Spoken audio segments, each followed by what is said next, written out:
friend मु technical Jitu भाई आज आउ एक नुआ वीडियो सहित मो चैनल पुणी थे स्वागत जनावि आज टॉपिकटा है जेलियो इलेक्ट्रिक स्कूटर इभा मॉडल उपर यहाँ कस्टमर को कंप्लेन रोला कि गाड़ी माइलेज आसुनी जोटा कि आम कंपनी क्लेम करुच्ची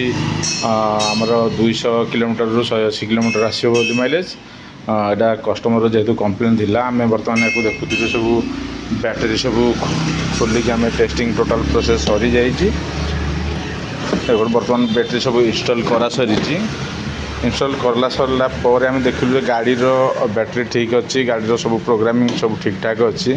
सबुठ बड़ प्रोब्लेम रोला अलग गाड़ी आम 1000 मीटर 1 किलोमीटर जो देखा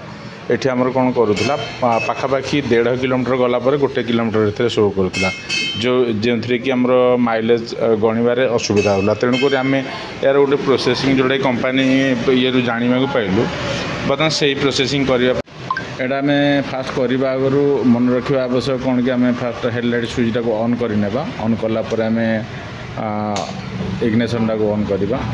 तापर देखो बर्तमान 2 नंबर रे आमर रहा 2 नंबर रहा बर्तमान पार्किंग मोड हटेबा तापर फुल थ्रोटल दवा आम कौन करवा जिते समय पर्यंत फ्लक्चुएट न कर हेडलाइट ऑन बारंबार ऑफ कर देखा बर्तमान देखूँ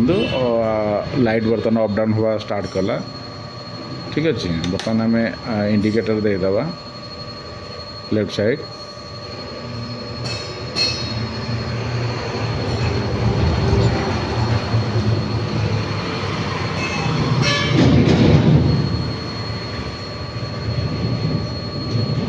एक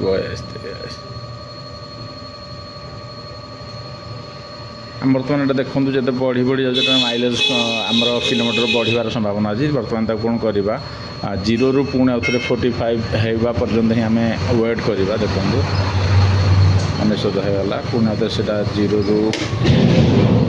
45 बर्तमान सेट होगा 45 सेट है आम कौन करवा बर्तमान इंडिकेटर टाक अप डाउन छाड़ीदे बर्तमान ऑफ करदे ऑफ करदे आम गोटे थर हेडलाइट ऑन करदे सरला बर्तमान देखो आमर 45 रे सेट हो जाइए आमर बर्तमान आकुरेट स्पीड शो कर माइलेज आमर जो डाउट थी एक्चुअली माइलेज आसुनी बोली से जिनसटा रही आज ये वीडियो को ये रखुच्छी वीडियो जब भल लगी लाइक शेयर और सब्सक्राइब निश्चित करेंगे